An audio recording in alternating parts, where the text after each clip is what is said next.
దేవునికి మహిమ కలుగును గాక. ప్రభు పేరట మీ అందరికి వందనాలు, శుభాలు, మరణాత. ప్రభునందు ప్రియా దేవుని ప్రియులారా, ప్రభు పేరట మీ అందరికీ శుభాలు తెలియపరుస్తున్నాం. ఎందుకు అంటే దేవుడు తన కృపను బట్టి, తన ఆలోచన బట్టి నిన్ను నన్ను నడిపిస్తున్నాడు. ఆ విషయము మర్చిపోవద్దనేది దేవుని లేఖనం చెప్తుంది. ప్రియులారా, ఈరోజు అంశం ఏదంటే పోరాడుట. ఇక్కడ మనిషిగా ఎంతవరకు పోరాడాలి, ఎంతవరకు పోరాడుతున్నాడు, ఈ విషయాలు మనం తెలుసుకుందాం. దాని కొరకు ప్రార్థన చేద్దాం. సర్వ సృష్టిని, నీతిని పరిపాలించుచున్న సృష్టికర్త నీ కొందనాలు, స్తుతులు స్తోత్రాలు చెల్లిస్తున్నాం. ఈ సమయంలో ప్రభువా, నీ నామాన్ని బట్టి మేము ప్రార్థిస్తుండగా నీ ఆలోచన బట్టి మమ్మల్ని నడిపించి బలపరుచున్న మా ప్రభువా నీ స్తోత్రాలు. నీ బిడలగా నీ యొద్దకు చేరి ప్రార్థిస్తుండగా మా ప్రార్థన ఆలకించము దేవా. మా ప్రార్థనకు విన్నపమును అంగీకరించమని అడుగుచున్నాను. మా విన్నపమును అంగీకరించి నీ చిత్తము ద్వారా, నీ ఇష్టము ద్వారా, నీ ఉద్దేశము ద్వారా నీ బిడలైన మమ్మలను బలపరచమని దేవా, నీ దాసుడి నన్ను నా తలంపులు మరుగు చేసి నీ బిడ్డలతో నీవే మాట్లాడమని తండ్రి అయిన దేవదేవుని నామములో అడిగి బ్రతిమాలి ప్రార్థిస్తున్నాను పరమ తండ్రి, ఆమేన్. మన తండ్రి అయిన దేవుని సహాయము మనకు తోడై ముందుకు నడిపించును గాక, ఆమేన్. ప్రియులారా, ఈ ఉదయ కాలం నుండి ఇప్పటి వరకు మరి అనేక రీతిలుగా ప్రయాణములను, ఆలోచనలోను, తలంపుల్లోనూ అనేక రీతిలుగా నడిచిన వారు, జీవించిన వారు, ప్రవర్తించిన వారు. అయితే ఈ సాయంకాల సమయంలో ప్రభు నీ పట్ల, నా పట్ల చూపుచున్న ఆదరణ ఏదైతే ఉందో అట్టి ఆత్మ తలంపులను మనం విశేషంగా కలిగి ప్రార్థించేవారుగా ఉండవలసిన వారమైనాం.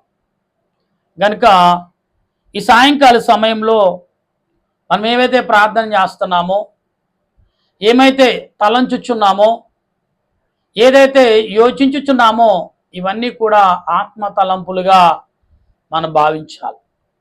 అప్పుడే దేవదేవుని యొక్క సన్నిధిలో నిత్యము ప్రార్థించేవారిగా, స్తుతించేవారిగా మనం కనుగొంటాం. కనుక ఇక దినము మరి పోరాటం దేనితోటంటే మొదట దేవునిని ఎదుర్కోవటం, రెండోది సాతానును పోరాడి గెలిచటం. ఈ రెండు కూడా బైబిల్ గ్రంథంలో చాలా ప్రాముఖ్యం. అందుకే పోరాడుట. ఈ పోరాటంలో దావీదు గారు ఎంతగా పోరాడుతున్నాడు, అసలు పోరాటము ఎలాగో మనకు చెప్తున్నాడు, ఈ పోరాటంలో ఏమి సంపాదించుకోవాలి, ఏమి సంపాదించుకుంటున్నాం అనే ఆలోచనలోకి మనం రావాలి. అప్పుడే దేవుని ఎడల పోరాటం ఏంటో మనం తెలుసుకోగలుగుతాం. లోకంలో మనిషికి పోరాటం అనేది ఎంత ముఖ్యమో మనం భావించగలుగుతాం. ఆ వాక్య గ్రంథం చదువుతున్నప్పుడు 144 అధ్యాయంలో నాకు ఆశ్రయము దుర్గము యెహోవా సన్నుతింపబడును గాక, ఆయన నా చేతులను యుద్ధమును నా వేళ్లకు పోరాటము నేర్పేవాడై ఉన్నాడు. ఆయన నా కృపానిధిని, నా కోట, నా దుర్గము, నన్ను తప్పించేవాడు, నా కేడము, నేను ఆశ్రయించువాడు. ఆయన నా జనులను నాకు లోబరచు, ఆయన తన జనులను నాకు లోబరిచేవాడై ఉన్నాడు. యెహోవా, నీవు నరులను లక్ష్యపెట్టుటకు వారి అపాటివారు, నీవు వారిని ఎన్నిక చేయుటకు మనుషులు యాపాటివారు. నరులు ఉట్టి ఊపిరి పోలి ఉన్నారు, వారి దినములు దాటిపోయే నీడవలే ఉన్నవి అంటున్నాడు. నా ప్రేమైన దేవుని సంగమా, ఒకసారి గమనించాలి. పోరాటం అంటే ఎందుకు పోరాటం, దేనితో పోరాడాలి అని మన ఆలోచన కలిగినప్పుడు, పోరాటం అనేది జీవితంలో చాలామంది పోరాడుతూనే ఉన్నారు. కుటుంబం ద్వారా, సమాజముతో, యజమానులతో, ఉద్యోగముతో, ప్రయాణములతో, నీ సొంత ఆలోచనలతో పోరాడుతూనే ఉన్నాం. దీనికంటే ముఖ్యమైన పోరాటం ఒకటి ఉంది. అదేంటో తెలుసా? దేవునితో పోరాటం. దేవుని యొక్క సంబంధులుగా జీవించడం, దేవుని యొక్క ఇష్టలుగా జీవించడం, దేవునిలుగా ఆత్మతో లోబడి పోరాటం. మనం ఆత్మతో పోరాడాలి. దేవుని ఆత్మతో పోరాడి గెలిచి యాకోబు దేవునితో పోరాడి గెలిచినట్లు ఈ లోకములు సాతానుని జయించి పోరాడి గెలిచి దేవునిని కూడా మనం ఎదుర్కొనే వారిగా పోరాటం చేయాలి. ఒక పరిగెత్తేవాడు 10 మంది ఉన్నా 20 మంది ఉన్నా ఎందుకు పరిగెడతాడు? ఎందుకు ఇద్దరిని ముగ్గురిని పెట్టొచ్చు కదా అనుకోవచ్చు చాలామంది. 10 మంది ఎందుకు పెడతారని వారిలో ఎంతమంది శక్తిమంతులో.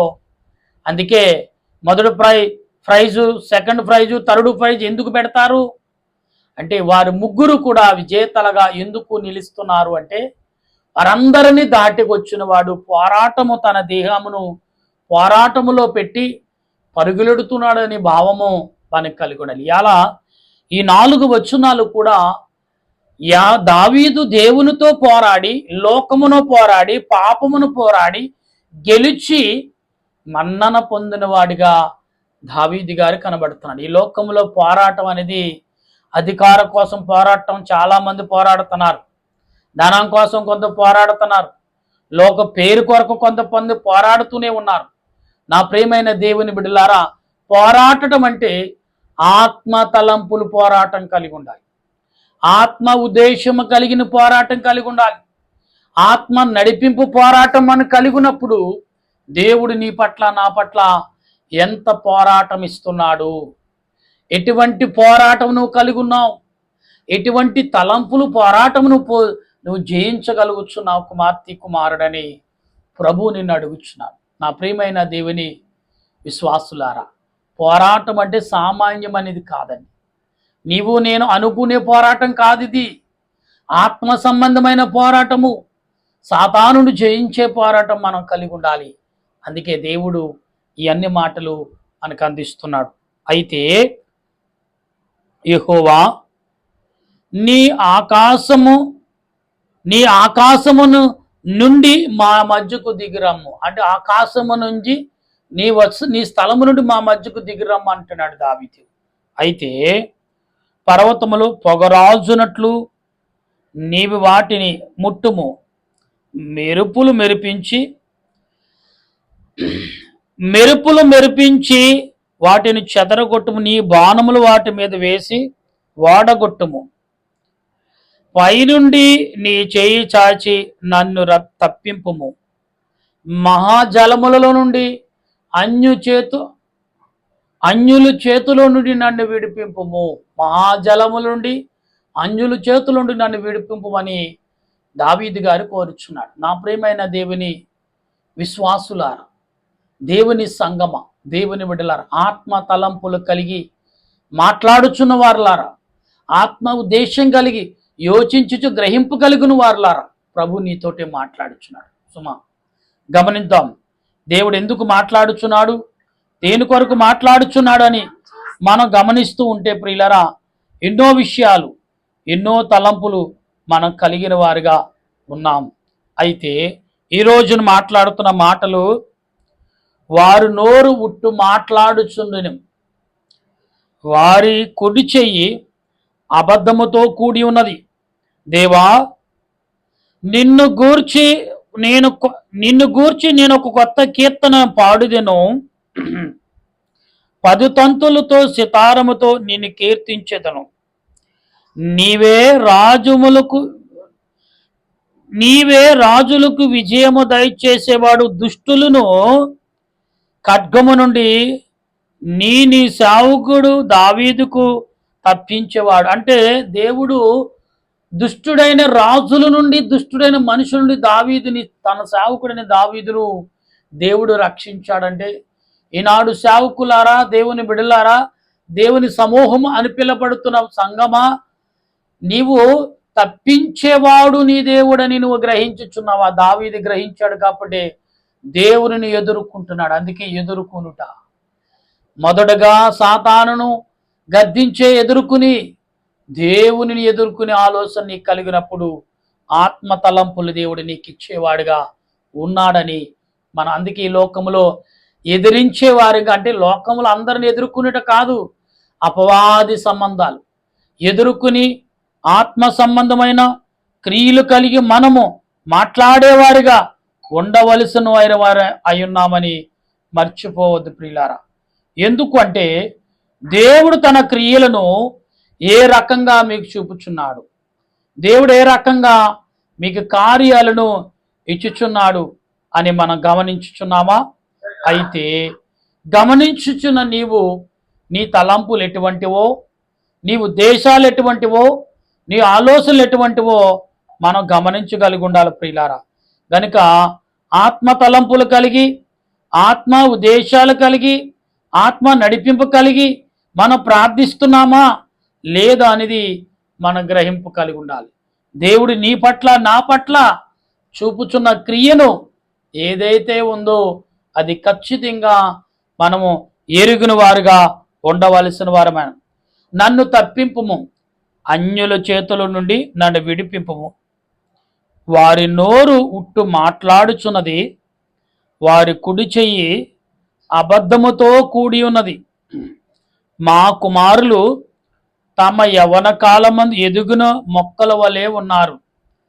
మా కుమార్తెలు నగరనక చిక్కున మూలకమ్మ వలె ఉన్నారు. మా కొట్లు నింపబడి పలు విధములై దమ్మిలమై ఉన్నవి. మా గొర్రెలు 1000 కొలదిగాను 10,000 కొలదిగాను మా గడ్డి బీళ్లలో బిళ్ళలు వేయుచున్నవి. మా ఎడ్లు గొప్ప మరువులు మోయగలవు.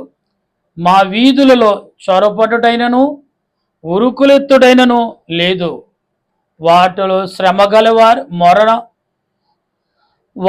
శ్రమ కలిగిన మొరపెట్టిన వారి ఒకరును లేరు. అంటే శ్రమలో వేదనలో మొరపెట్టి అయ్యో ఎందుకు ఈ బాధ అనుకునే వారు కూడా లేరంట. అయితే ఇట్టి స్థితి గలవారు ధన్యులు.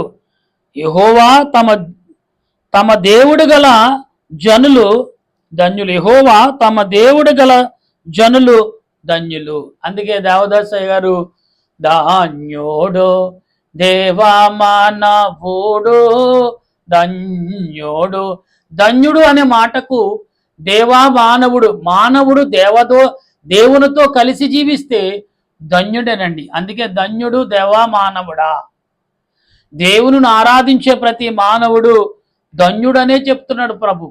కాబట్టి ఈ లోకంలో ధన్యత మనము కలిగి ఉంటే, ఈ లోకంలో ఆత్మీయత మనం కలిగి ఉంటే, ఈ లోకంలో విశ్వాసం అనే నమ్మకం మనం కలిగి ఉంటే బైబిల్ గ్రంథంలో అనేక మాటలు మీకు కనబడతాయి. అయితే నేను కొన్ని మాటలు ఈ 13 వచనాల్లో దావీదు ఎలా ఎదుర్కొన్నాడు ప్రభుని, దావీదు లోకాన్ని ఎలా ఎదుర్కొన్నాడు, ఇశ్రాయేలు బైబిల్ గ్రంథం అంతా వింటుంటే చదువుతుంటే ఎలా ఉందంటే ప్రతి మాట ఇశ్రాయేలు ప్రజలను ఎవరి నుంచి ఎవరు కాపాడగలిగాడు, ఎవరి నుండి ఎవరును, అంటే ఆనాడు మోషే రాసిన ధర్మశాస్త్రమును ఈనాడు ఇశ్రాయేలు ప్రజలు ఎక్కడికి వెళ్ళా ఇదిగో పలానా దిక్కికి వెళ్ళండి, పలానా చోట మీకు భూమి సిద్ధపడి ఉంది, పలానా చోట మీకు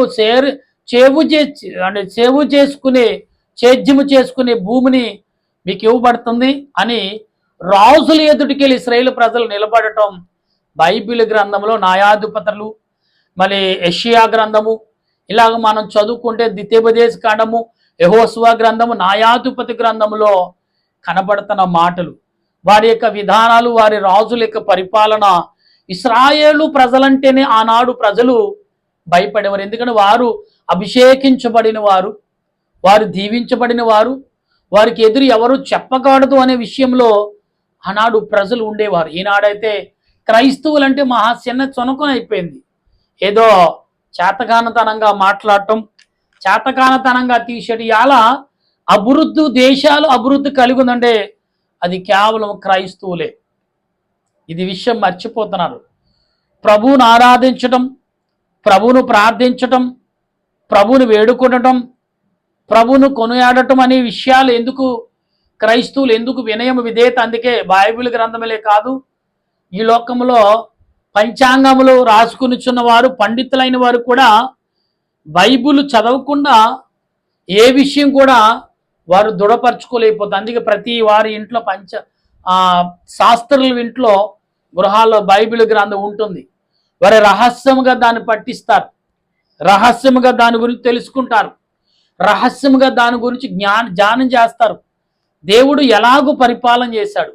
ఈరోజు మరి మార్టిన్ లూథర్ గారు కానీ బైబిల్ గ్రంథమును బైబిలును బయటికి తేవటానికి ఆ యొక్క 95 మరి ఆ శాసనాలు ప్రజలకు తెలియపరచటకు అవన్నీ చదివిన తర్వాత ఈనాడు మన ఇండియాలో బిఆర్ అంబేద్కర్ గారు అనేకులతో ఏకమత్యమై ఆయన రాజ్యాంగం రాసినది ఎలాగుందంటే, మోసే ఆనాడు దేవుడు యెహోవా ఆదరణ కలిగి మనిషిని ఎలాగెలా గుంపులుగా విడగొట్టాడు, ఈ గుంపుల్ని ఎలాగ ఏర్పరిచాడు, అది దేవుని వల్లనే జరిగి సాధ్యమైంది, దేవునిని నమ్మిన భక్తుల వల్లనే సాధ్యమైందని గ్రహించిన భక్తులు ఆనాడు గాంధీ గారు కానీ బిఆర్ అంబేద్కర్ గారు కానీ ఇలా చాలామంది ప్రముఖులు ఆనాడు శాస్త్రవేత్తలు అనుకోలే వాళ్ళని. అంటే ఏది మంచి ప్రజలకి అసలు ఎవరు నిజంగా రాజ్యాంగం, మన ఇండియా రాజ్యాంగం చూస్తే ఇలా రాజ్యాంగం చూసి ఏదో చిన్న చూపు చూస్తున్నారు. మన రాజ్యాంగాన్ని బట్టి అనేక దేశాలు అదే అనుసరిస్తున్నాయి. తర్వాత మన దేశంలో కొందరు చేసే పనులను బట్టి, వారి పనులను బట్టి అనేక రాష్ట్రాలు కూడా అనుసరిస్తున్నాయి. ఎందుకంటే అనేక దేశాల్లో ఈనాడు మరి ఫ్రీ వైద్యం ఉంది, ఫ్రీ చదువు ఉంది, కొన్నిగా ఫ్రీగా గవర్నమెంటే ప్రొవైడ్ చేస్తుంది, అంటే సహాయం చేస్తుంది గవర్నమెంట్. ఎందుకంటే సామాన్యుడు గవర్నమెంట్లో పాలుభాగస్తుడు, గవర్నమెంట్ ఓటు హక్కే కాదు కానీ ప్రతి దాంట్లో ఇన్వాల్వ్ అయి ఉండాలి, ప్రతి దాంట్లో గవర్నమెంట్కి భాగస్తుడుగా గవర్నమెంట్ అది ఇతర దేశాలు ప్రతి పౌరుడిని, ఆ దేశ పౌరుడిని గవర్నమెంట్లో ఒక సభ్యుడిగా చేసుకుంటుంది. కాబట్టి గొడవలుండు, నా దేశం కొరకు ఇది చేయాలి, నా దేశం కొరకు అది చేయాలి, స్వార్థం అనేది ఉన్నది. కానీ ఇంతగా స్వార్థం ఉంటుంది. మన ఇండియాను తక్కువ చేసి నేను మాట్లాడను, ఎందుకంటే ఇండియా అనేకులకు మార్గదర్శకం ఉంది. అందుకే ఇండియా ప్రజలంటేనే చాలామందికి ఇష్టం. కానీ అనేకమైన మతాలతో తలంపులతో ఉన్నప్పటికీ క్రీస్తును ఆరాధించి గణపరిచి భయభక్తులతో ఆరాధించే జనం ఏదైనా ప్రపంచంలో భూమి మీద ఉందంటే అది ఇండియా ప్రజలే. అంటే మనకు పాప భీతి ఉంది, అంటే పాపం అనే భీతి, భయం ఉంది. మనం పాపం చేశాం, రేపొద్దున మనకు మన పిల్లలకు వస్తున్న భయం. దేవుడంటే భయం ఉంది. దేవుడు ఏ శాపమును మన మీదకి తెస్తాడు, మనం చూస్తుండగానే జరుగుతున్న క్రియలు చూసి భయపడిపోతాం. కానీ ఇతర దేశాలు అలా కాదండి. ఎందుకంటే వారి కఠినమైన హృదయములు. అమెరికా చూస్తే, అమెరికా కొన్ని దేశాలు ఉన్నాయి, ఇది ప్రకటన గ్రంథంలో సముద్రంలో వచ్చుచున్న 10 కొమ్ములు కలిగిన రాజ్యం అనేది ఒకటి కనబడుతుంది. ఆల్రెడీ మరి అమెరికా దేశంలో వచ్చేసింది బైబిల్ ప్రకటన గ్రంథం. ఇది జరుగుతుంది, నెరవేరుతుంది అనే విషయము మర్చిపోతున్నాం మనం. కనుక ప్రియులారా, ఈరోజు నీవు కానీ నేను కానీ చదువుకునే ప్రతి వారు కూడా గమనించవలసిన విషయం ఏంటంటే, లేఖనాన్ని సరి చేసుకోండి. ఆనాడు ఇశ్రాయేలు ప్రజలతో దేవుడు ఎలాగ మాట్లాడాడు, ఎలా నడిపించాడు, ఎలాగ ఎవరిని ఉంచాలో, ఈ 12 గోత్రాల ప్రజలను, యాకోబు యొక్క సంతానం 12 గుంపులు కలిగిన ప్రజలను నలుదిక్కులున 4 మూలలుగా 12 గోత్రాలుగా నిలబెట్టేశాడు దేవుడు. భూలోకంలో నిలబెట్టాడు, పరలోకంలో కూడా నిలబెట్టాడు. మొదట ఏర్పరిచింది ఎక్కడంటే భూలోకంలో ఏర్పరచుకున్నాడు 12 గోత్రాలుగా. ఇది తీసుకెళ్లి పరలోకంలో 12 గుమ్మాలుగా పరలోకం కూడా స్థిరపరిచాడు. అంటే మనము ఇక్కడే కాదు వారసత్వం కలిగిన వారు, పరలోకంలో కూడా మనకు వారసత్వం ఉంది. ఇక్కడే మనం గొప్పవారం కాదు, దీనికంటే గొప్పవారం పరలోకంలో కూడా మనం గొప్పవారమని గ్రహించాలి. ఎందుకంటే అంత గొప్పతనమును దేవుడు మనకు ఇచ్చాడు ప్రియులారా. కనుక మనం గమనిస్తూ ఉంటే దేవుని ఆలోచనలు, దేవుని కృపలో మనము ఆత్మ తలంపులు కలిగి ఆత్మ ఉద్దేశాలు కలిగి జీవించగల మనసును పరిశుద్ధాత్మ దేవుడు ఈ సాయంకాలం పూట మనందరకు అందించి ఆయన రాకడకు సిద్ధపరచునుగాక. ఆమేన్. ప్రార్థన చేసుకుందాం. దయగల తండ్రి నీ కొందనాలు. చక్కటి మాటలు, ఎదుర్కొనుట, జయించుట, ఈ రెండు మాటల్లో జయించాలి. ఎవరని అంటే సాతానును జయించే శక్తిమంతులు. ఆనాడు ప్రభా పోరాడి గెలిచిన వాడు మా పితృడైన యాకోబు, మా పితరులైన అనేకులు గెలిచారు. మోషే కూడా పోరాడి ఇశ్రాయేలు ప్రజలని రక్షించాడు, ప్రమాదాలను కాపాడాడు. అలాగే మేము కూడా నీ యందు విశ్వాసమును నమ్మకముతో పోరాడి గెలిచి నీ బిడలుగా నీ రాజ్యములో వారసులుగా పరలోక వారసత్వాన్ని మేము సంపాదించుకునే శక్తిని మాకు కలగజేయమని ప్రార్థన చేస్తున్నాం. ప్రభువా, పరలోక రాజా, పరమ రక్షక నీకు వందనాలు చెల్లిస్తూ ఈ సాయంకాల సమయంలో మేమేమై ఉన్నామో మీ చిత్తమైనది. మా ఉద్దేశం ఏంటో మాకు తెలియదు, కానీ నీ ఉద్దేశమును నెరవేర్చి నడిపించమని ప్రార్థన చేస్తున్నాను. ప్రభువా, నీ వందనాలు చెల్లిస్తున్నాను. నీ వాక్యమును బట్టి, నీ ఆలోచన బట్టి, నీ తలంపును బట్టి, నీ రక్షణ బట్టి, నీ కృపను బట్టి బలపరిచి మహిమ పొందమని, నీ ఆలోచన యావత్తు కూడా నాకును అందించమని ఆత్మరక్షణకర్త నీ వందనాలు చెల్లిస్తూ నా దేశ ప్రజలే కాదు ప్రపంచంలో ఉన్న ప్రజలందరినీ, నా దేశంలో ఉన్న మిలిటరీ వారును, నా దేశంలో ఉన్న పోలీస్ శాఖ వారును నీ ఆత్మతో నింపి నీ ఆలోచనతో బలపరచండి. నా దేశంలో ఉన్న డాక్టర్లను, నర్సులను మంచి జ్ఞానముతో నింపండి. వైద్యమును అంటగట్టుకుని దాన్ని తోడుగా చేసి మనుషులు రక్తము పీల్చినట్టుగా పీల్చకుండా నేను యథార్థత కలిగి వారి వైద్యం చేసినట్లుగా సహాయం దయచండి. నా దేశంలో ఉన్న కార్మికులు కానీ, పారిశుద్ధ వారు కానీ, అలాగే నీటి మీద నేల మీద పనులు చేస్తూ ప్రయాణములు చేస్తున్న వారు కానీ, మరి ముఖ్యంగా దేవా వారికి సహాయం దయచండి. మరి ముఖ్యంగా నా దేశంలో ఉన్న గర్భిణీ స్త్రీలు సులువైన కానుపును తల్లి బిడ్డకు క్షేమము దయచండి. బాలింత్రాలకు తల్లికి బిడ్డకు ఆరోగ్యము దయచండి. వివాహం కావలసిన వారు, ఉద్యోగాలు కావలసిన వారు, పెళ్ళిళ్ళు కావలసిన వారు, నేను ఆరోగ్యం కావలసిన వారు, మా చుట్టుపక్కల, మా దేశం పట్ల, మా గ్రామాల పట్ల, మా పట్టణాల పట్ల, మా పల్లెల పట్ల, ప్రతి కుటుంబం పట్ల నీ కృపను, నీ ప్రేమను, నీ దయను, నీ జాలిని చూపించి కరుణించి కాపాడమని ఆత్మరక్షణకర్త అయిన యేసుక్రీస్తు నామములో అడిగి బ్రతిమాలి కొనియాడి నిన్ను స్తుతిస్తున్నాను పరమ తండ్రి. ఆమేన్. మన తండ్రి అయిన దేవుని కృప, త్రియేక దేవుని సహాయము, పరిశుద్ధాత్మ ఆదరణ మనందరకు తోడుగా ఉండి ఆయన రాకడకు సిద్ధపరచునుగాక. ఆమేన్, ఆమేన్, ఆమేన్. మీ అందరికీ వందనాలు. మరణాతా.